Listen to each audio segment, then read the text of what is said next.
Dodi, sa sobrang hilig sa chichirya, umabot sa puntong inuulam na niya ito. Pag nasa school, puro chichirya, umaga, tanghali. Ang kanya naman daw paboritong panulak, soft drinks. Hindi na ako uminom ng tubig. Heto na si Dodi ngayon. May parang maliit na ahas na nakapulupot sa ilalim ng kanyang balat. Kulubot na at naninigas pa.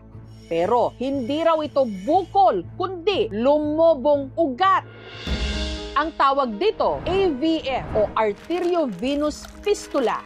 Dito raw dumadaan ang dugo sa tuwing siya'y idinadialysis. Si Dodi kasi, sa edad na 20 anyos lang, na-diagnose na ng CKD o Chronic Kidney Disease. Ang itinuturong dahilan, ang labis niyang pagkain ng junk food at nang ginawa na niyang tubig ang soft drinks. At hindi siya nag-iisa. Bakit nga ba parami ng parami at pabata ng pabata ang mga tinatamaan ng sakit sa bato? Ikaw, nakabubuti ba ang iyong lifestyle at diet sa iyong bato? Alam mo ba ang lagay ng iyong kidneys?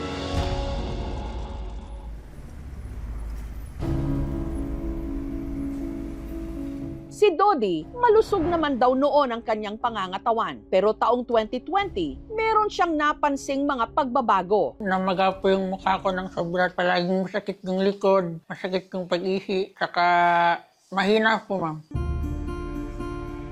Dahil dito, dinala siya sa Tuguegarao City para magpa-check up.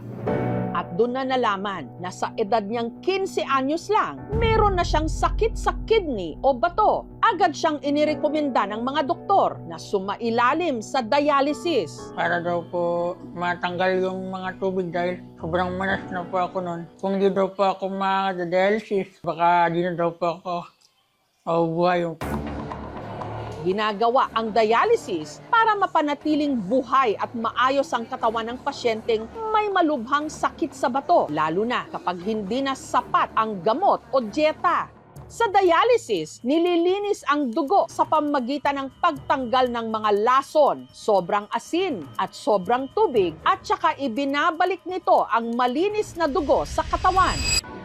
Simpleng paliwanag pero napakasakit itong pagdaanan. Ang isa po, peritoneal dialysis na mas madalas naming gamitin sa mas bata. Ito po, nilalagyan ng catheter sa tiyan, nilalagyan po ng dialysate fluid, yun po ang humihigop ng dumi ng katawan. Ang isa namang dialysis ay hemodialysis. Pag dumating po ang bata na biglaan, nahirapang paghinga kasi hindi na umiihi, puno na ng tubig ng katawan. Pag matagalan na pong dialysis sa kakatusok, kuminsan po nasisira rin yung graft, kaya may mga nakikita kayong kuminsan mga lumalaki pong mga ugat na po. Naaawa nga ako sa kanya, ma'am. Palagi akong nagpe-pray, umiiyak dahil hindi ko talaga matanggap na nagkaganon siya, ma'am, dahil sabi nila sa akin yun daw, tridor daw yung kidney na sakit, ma'am. Nung una po, hindi ko po alam kung ano nangyayari sa akin. Nung tumagal na po, na-realize ko po na sobrang lala pala po ng sakit ko. Inaccept ko na lang po kung ano po yung kapalaran ko, ma'am. Yung lifetime na pala po. Aminado si Dodi, inabuso niya noon ang kanyang katawan. Uminom din po ako ng alak pagkasama yung mga barkada. Nag-yosi. Mula nung nagkasakit po ako, mabilis na po ako mapagod, ma'am. Kahit konting lakad lang po. Minsan po kasi pag napapadami ako ng tubig, hindi po ako nakakahinga, ma'am. Kaya po ako nag-oxygen. Hanggang sa bumukol na nga ang kanyang bisig at braso sa tagal na niyang dinadialysis. Kaya po lumalaki yung ugat damo sa braso, ma'am, kasi nga gumawa po siya ng pistola. Yung pistola po na yun, naiipon po dito sa braso. Doon po nila tinutusukan. Doon po nila ginagawa yung in saka out na kuhan, ma'am, nakarayong. Doon po nila drain yung dugo ko, ma'am, para malinisan. Ang kanyang likod naman, nakukuba na. Nangangapal din daw ang kanyang ngala-ngala. Ang balat naman niya sa tiyan, lumaylay at tila nagkaroon na ng marka. Sumasalang siya sa dialysis 3 beses kada linggo. 4 na oras mang titisin yung itututok kayo na 2 malalaking karayom, ma'am. Nandun na rin yung may tayo na panghihina, nag-chills, nagka-cramps. Pero tinitis ko na lang po. Kasi nga po, yun po yung dugtong ng buhay ko.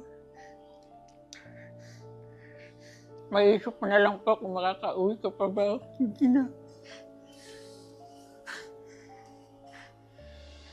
Tinatatagan ko na lang po yung loob ko, ma'am. Kasi sobrang hirap. Kahit nahihirapan po kayo ako pag sabihin, ma'am. Kasi mas lalo lang po silang mag-aalala sa akin. Sobrang hirap ng pinagdadaanan ko, ma'am. Mapadialysis, financial, ganun po.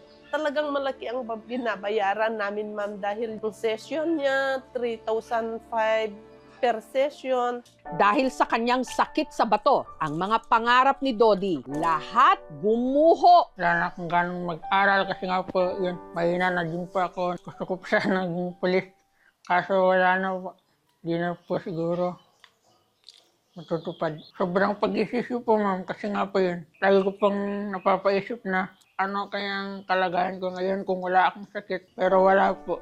Hindi ko na po nagagawa dahil nga po may sakit na po ako. Ang ginagawa ko na lang po, araw-araw, nag-cellphone, nag-live po ako araw-araw para may mga taong naasahan ko pong tumulong, ma'am.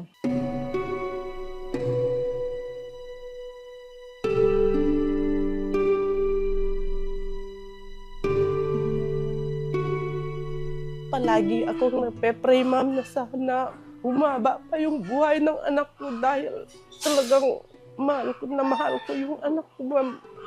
Ginawa namin lahat ang paraan, ma'am, para mabuhay lang siya. Binenta namin yung bahay namin sa lupa namin para sa kanya, ma'am. Parang hindi ko siya kayang makikita, ma'am, na palaging magdadialysis siya, ma'am. Pangarap ko na sana magka-transplant na ako para maranasan ulit yung buhay na normal po. Pero dahil sa walang pinansyal, mahirap, hindi ko na lang po iniisip.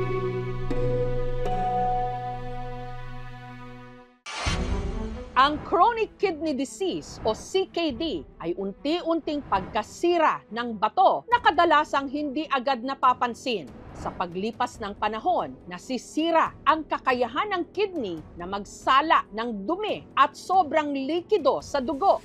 Dahil tahimik ang mga sintomas nito, marami ang nakakaalam na lang ng sakit kapag huli na at kailangan na ng dialysis. Sa buong mundo, CKD ang isa sa mga nangungunang sanhi ng kamatayan at naaalarma na ang DOH o ang Department of Health sa tumataas na bilang ng mga kaso ng CKD pati na sa mga bata at teenager. Sa Pilipinas po, may 7 million cases na po tayo ng chronic kidney disease. At ang nakukuwang rate po ngayon, 120 per million Filipinos na dadiagnose po ng may CKD. So nakakabahala po tong datos na to. Way back 2022, it was only like around 58 or 50,000 plus yung members sa exclusive group namin. And then ngayong 2026, umabot na siya ng 91,000. Ang kakaiba sa mga bata, iba-iba ang cause habang tumatanda. Meron yung mga inborn, meron yung mga immune-related na sakit, pwede ring infection, pero pag hindi po yan naagapan, pwede po siyang mag-cause ng chronic kidney later on. Mas nakikita namin ang malaking epekto ng mga hindi healthy na pagkain katulad ng mga junk food, soft drinks pagdating po ng mga adolescents. Ang high blood at diabetes sa matatanda, ito po ang mga leading causes ng chronic kidney disease. Sa Iligan City sa Mindanao, may pumapakyaw ng mga paninda sa tindahang ito. Mahilig bumili ng chichirya. Ang 9 na taong gulang na si Sean. Kato wala pa ko ga sakit sa una akong permikan on kay frozen product. Tanan mga Japos, wala lang gipakaon ako. Pero ang pagkain niya nito, naging nitsa rin ng kanyang sakit. Bigla na lang siya hinihingal. Tumatagal ng 1 oras. So akala namin dahil sa kalikutan niya, binaliwala lang namin. Hindi na talaga tumigil hanggang nagmadaling araw. Dinala na namin siya sa ospital. Matapos sumailalim sa mga laboratory test, napag-alamang malubha na pala ang sakit ni Sean sa bato. Nasa stage 5 na siya ng CKD, ang last stage. Sa video, makikita si Sian na inaalalayan, pati ang kanyang paghinga. Hindi namin nasahan kasi wala kami history na ganyan na sakit. Nagtaka din kami kung ano bang pagkukulang namin. Gulong-gulo din kami kasi hindi kami na-expect na ganyan kalala na pala yung sakit niya. Pero napag-alaman din naming congenital ang sanhi nito mula pagkabata. Sadya raw mahina ang kanyang kidney. Nabi ng doktor, baka inborn. Kasi kung healthy lang talaga yung kidney niya, hindi man sa ilang taon lang kinain ng junk food, di naman masisira yan agad daw.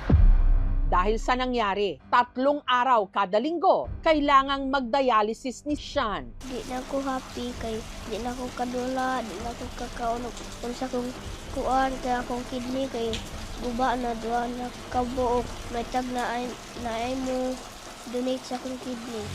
Akong kadlukan ko mag-dialysis ko kay dako ang dagom, kuan pa jud sakit.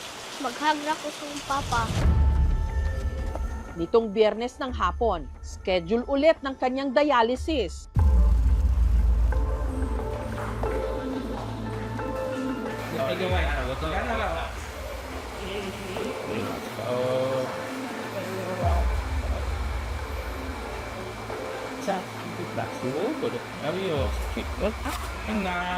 Sa ospital dito, ma'am, pag may slot ka, lilibre ka. Pero kung wala kang slot, lalabas dyan emergency. So, kailangan mo magbayad kasi magkuha ka ng private nurse para magbantay sa kanya, mag-asikaso sa machine. Ang PhilHealth package ngayon, 6,350 per session. Dati kasi parang up to 90 sessions lang. Ngayon, 156 sessions per year. Sa makatuwid, kung 3 times a week ka nag-dialysis, which is yung karaniwang reseta sa mga nag-dialysis, sagot na ng PhilHealth ang lahat noon. Dapat po yung dialysis center, bago kayo magsimula, tanungin ninyo kung libre. Sa mga kasong katulad niya, ang nakikitang solusyon, kidney transplant. Sinabi ng doktor, ma'am, na pwede daw ako o yung ate niya, baka mag-match kami ng kidney. Willing naman ako para lang sa kanya kasi bata pa siya, ma'am. Sa ating bansa, mahigpit ang mga regulations, ang mga donation. Pag ang kidney nang galing sa kamag-anak, malamang sa malamang compatible ito. Ang inisip ko rin kasi baka may babayaran, hindi namin kaya yung bayarin pag gano'n nga procedure. Dati, hindi pa ganun kataas yung transplant package ng PhilHealth. Ngayon, under this administration, tinaasan nila. Ang ating coverage ngayon is 900,000 hanggang 2 million. Samantala, pinangungunahan naman ng Department of Science and Technology, Food and Nutrition Research Institute o DOST-FNRI ang proyektong Front of Pack Labeling, isang malinaw at madaling intindihing marka sa harap ng mga pagkaing nakapack. Layunin nitong tulungan ang mga mamimili na agad makita kung alin ang naglalaman ng maraming asukal, asin at taba at kung alin ang mas masustansya. Sa pamagitan nito, umaasang mahihikayat ang mga Pilipino na pumili ng mas ligtas na mga pagkain araw-araw. Sa ganitong paraan, mas maaalagaan daw ang ating mga bato. Kailangan natin maintindihan na hindi lahat ng processed food ay masama. Examples ng processed foods ay pasteurized milk, mga canned goods, mga dalatang isda, tinapay.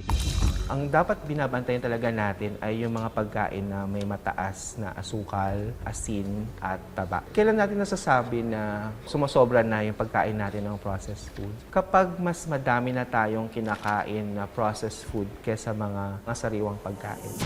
Sa patuloy na pagdami ng mga kaso ng chronic kidney disease sa bansa, kaya pa ba itong maiwasan? Paalala ng mga eksperto, uminom ng sapat na tubig, bawasan ang mga matatamis, maaalat, matataba at processed food at magpa-check up ng regular. Ugaliin din ang pag-e-exercise.